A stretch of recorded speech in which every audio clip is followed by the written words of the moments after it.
और अब ये जानकारी मिल रही है कि एक्सपर्ट की टीम शाम तक रिपोर्ट देगी कि अब तक क्या कोशिशें की गई हैं और आने वाले समय में और कैसे प्रयास किए जाएंगे जिससे कि मजदूरों को बाहर निकाला जा सके।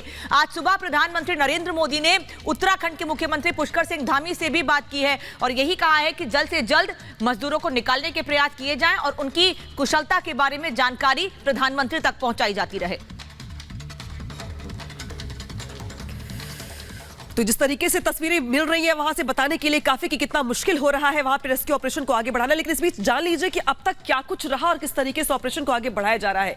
दरअसल टनल में जिंदगी की जो जंग है वो लगातार जारी है, लेकिन देखिए शुरू करते हैं 12 नवंबर से, जब 12 नवंबर को सिलकियारा की टनल में लैंडस्लाइड हो जाता है। लैंडस्लाइड होने के बाद से जिस तरीके से अगर बात की जाए तो अब बारी आती है रेस्क्यू ऑपरेशन को आगे बढ़ाने को लेकर। तो 13 नवंबर को रेस्क्यू ऑपरेशन शुरू किया जाता है, मजदूरों से संपर्क साधने का प्रयास किया जाता है।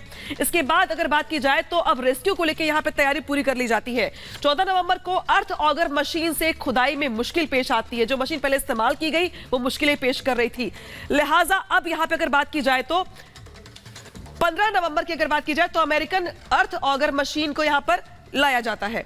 इसके अलावा अगर बात की जाए तो 16 नवंबर को मुश्किलों से रेस्क्यू ऑपरेशन को अगर कहे तो धीमा हो जाता है क्योंकि वो मशीनें काम नहीं कर रही होती हैं। इसके बाद मशीनों में बदलाव किया जाता है। अमेरिकी ऑगर मशीन का यहां पर काम रुक जाता है क्योंकि इससे दिक्कत हो रही थी। 18 नवंबर को घटनास्थल पर पहुंचे हैं पीएमओ के अधिकारी जिन्होंने पूरे हालात का जायजा लिया है। इसके बाद 19 नवंबर को पहाड़ के ऊपर से ड्रिलिंग का काम शुरू किया जाता है। 20 नवंबर को रेस्क्यू का काम लगातार अभी भी जारी है, हालांकि इसमें तब्दीली की बात कही जा रही है और यह भी माना जा रहा है कि जो मशीनें भी लाई गई हैं वो काफी नहीं है। ऐसे में अभी और मशीनें लाई जाएंगी और अब जो ताजा अपडेट है वो दरअसल ये है कि इस पूरे हालात को देखते हुए जो पीएमओ के अधिकारी हैं वो खुद यहाँ पे अपडेट ले रहे हैं। मुख्यमंत्री से खुद पीएम ने बात की थी और कहा था कि हम हर संभव मदद करेंगे आपको, लेकिन अब बारी है रोबोटिक्स तकनीक का इस्तेमाल करने की जिसके जरिए माना जा रहा है कि रोबोट्स को अंदर भेजा जाएगा। को ये पूरा हादसा होता है उसके बाद देखते ही देखते आज 20 तारीख हो गई है, 9वां दिन है आज और रेस्क्यू ऑपरेशन लगातार जारी है। और अब जो काम किया जा रहा है वो दरअसल वर्टिकल ड्रिलिंग का काम किया जा रहा है, यानी कि ऊपर से नीचे की तरफ ड्रिलिंग की जाएगी। चट्टान जो है वो तोड़ने की कोशिश की जाएगी ऊपर से नीचे तक, ताकि मजदूर जो फंसे हुए हैं उन्हें बाहर निकाला जा सके। रिपोर्ट देखिए।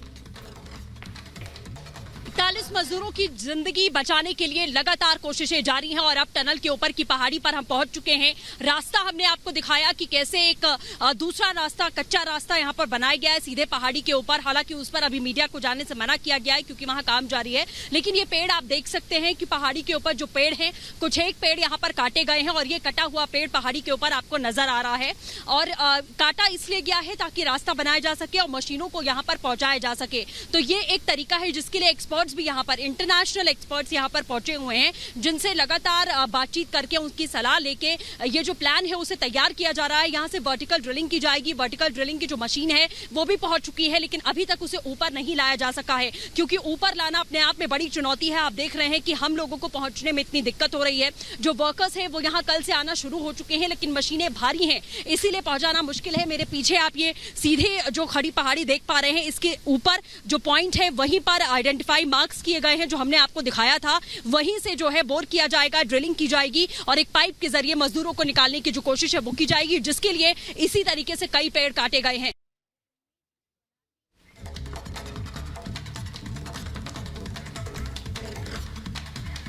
तो सृष्टि वहां से तस्वीर आपको दिखा रही है कि किस तरीके से लगातार तकनीक का इस्तेमाल किया जा रहा है। सीधे सृष्टि का रुख करते हैं। सृष्टि, रोबोटिक टेक्निक का इस्तेमाल किया जा रहा है और वहां पर अब टीम पहुंच चुकी है, क्या अपडेट है? बिल्कुल अनामिका, देखिए डीआरडीओ की टीम यहां पर पहुंची है। डीआरडीओ को भी इस ऑपरेशन में शामिल किया गया है और जैसा कि कल केंद्रीय मंत्री ने जिक्र किया था कि हर एक तकनीक का इस्तेमाल हम करेंगे, रोबोटिक्स की टीम भी अब यहां पर पहुंची हुई है। अब उनके पास में क्या तकनीक है, किसके जरिए वो अंदर जाकर पड़ताल करेंगे वो देखना होगा, क्योंकि एक बॉक्स था जिसकी तस्वीर हमने भेजी, उसमें उनके इक्विपमेंट्स मौजूद थे और डीआरडीओ की टीम थी, रोबोटिक्स की यूनिट थी, वो यहां पर पहुंची और सीधा वो टनल के भीतर गई है। तो अब वो वहां का परीक्षण करेंगे और देखेंगे कि उनका क्या काम है, वो क्या सहयोग इसमें कर सकते हैं, अंदर की स्थिति का जायजा लेने के लिए कैसे वो टेक्नोलॉजी का, रोबोटिक्स यूनिट कैसे टेक्नोलॉजी का इस्तेमाल कर सकती है, ये अपने आप में बेहद महत्वपूर्ण होगा। तो आप देखिए कि जितनी एजेंसीज हैं, जितना तक हो सकता है सब कुछ यहां लगाने की कोशिश की जा रही है, हर एक तकनीक का इस्तेमाल किया जा रहा है। NHIDCL, BRO की बात करें, NDRF की बात करें, आपदा विभाग की बात करें, ये सभी टीमें लगातार लगी हुई हैं। PMO को ऑफिशियल्स यहां पर मौजूद हैं, पल पल की अपडेट यहां पर ले रहे हैं। लेकिन सबसे आसान और सटीक रास्ता सिर्फ और सिर्फ ऑगर मशीन के थ्रू ड्रिल करके, पाइप डाल के मजदूरों को बाहर निकालने का है, क्योंकि हकीकत यही है कि पहाड़ी के थ्रू वर्टिकल ड्रिलिंग इतनी आसान नहीं है। मैप उसका तैयार कर लिया गया है, रास्ता समतल किया जा रहा है। पहाड़ी के ऊपर से हमने आपको लाइव तस्वीरें दिखाई कि वहां हालात कैसे हैं। जहां चलना दूभर था, वहां रास्ता बनाया जा रहा है जिससे इंसान नहीं बल्कि मशीनों को पहुंचाया जा सके। और मशीनें कितनी भारी होती हैं वो हम समझ सकते हैं। ड्रिलिंग मशीन, वर्टिकल ड्रिल के लिए जो खास मशीन मंगाई गई है, उसे अभी तक ऊपर नहीं पहुंचाया जा सका है, क्योंकि चुनौती बहुत है। उसको पहुंचाने में अभी 1 दिन का समय और लगेगा, क्योंकि टॉप पर जहां पर मार्क आइडेंटिफाई किया गया है, जहां से ड्रिल किया जाएगा, वहां तक रास्ता बनाया जा रहा है। क्योंकि बेहद खड़ी पहाड़ी है, वहां मशीन पहुंचाना इतना आसान नहीं है। JCBs लगी हुई है, डोजर मशीन यहां पर लगी हुई है। जमीन को, जो पहाड़ है जिसको काटकर रास्ता बनाया जा रहा है, उसे समतल किया जा रहा है। आप सोचिए 2 दिन से रास्ता बनाने का काम शुरू किया गया है, अभी तक मशीनें नहीं पहुंची हैं। मशीन पहुंचेंगे, उसके इक्विपमेंट्स पहुंचेंगे, उसमें और भी कौन से लॉजिस्टिक लगाए जाने हैं, कौन से और इक्विपमेंट जरूरी है वहां पर पहुंचाने के लिए, वो सब ड्रिलिंग जब शुरू होगी तभी पता चल पाएगा कि और किन किन चीजों की जरूरत है। क्योंकि जैसा कि यहां लगातार ऑफिसर्स बता रहे हैं कि ड्रिलिंग करने में समस्या इसलिए आ रही है क्योंकि पहाड़ है, पत्थर है, ये मिट्टी नहीं है। और बिल्कुल समस्याएं तमाम आ रही हैं, और यही जो समस्याएं हैं सृष्टि, ये चुनौती बनकर सामने खड़ी हुई है और इन्हीं चुनौतियों से पार पाना है। क्योंकि यहां पर 41 जिंदगियों की बात है। लौटेंगे आपके पास।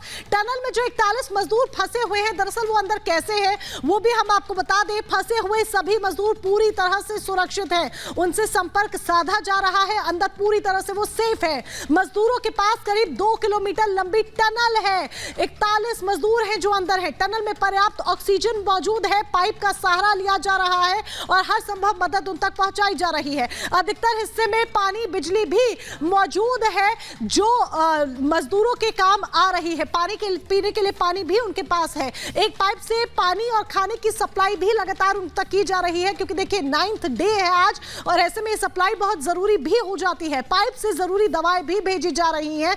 जो मेडिकल एड बहुत ज्यादा जरूरी है वो पाइप के सहारे सब कुछ उन तक पहुंचाया जा रहा है। वॉकी टॉकी से बाहरी दुनिया से संपर्क जो है वो भी मजदूर साध रहे हैं, उनसे लगातार कांटेक्ट किया जा रहा है और उसी कांटेक्ट के जरिए पता चला है कि ये सारे मजदूर, जो 41 मजदूर अंदर फंसे हुए हैं, वो पूरी तरीके से अंदर सेफ है। सृष्टि भी हमारे साथ लगातार बनी हुई है। एक बार फिर से सृष्टि का रुख कर लेते हैं।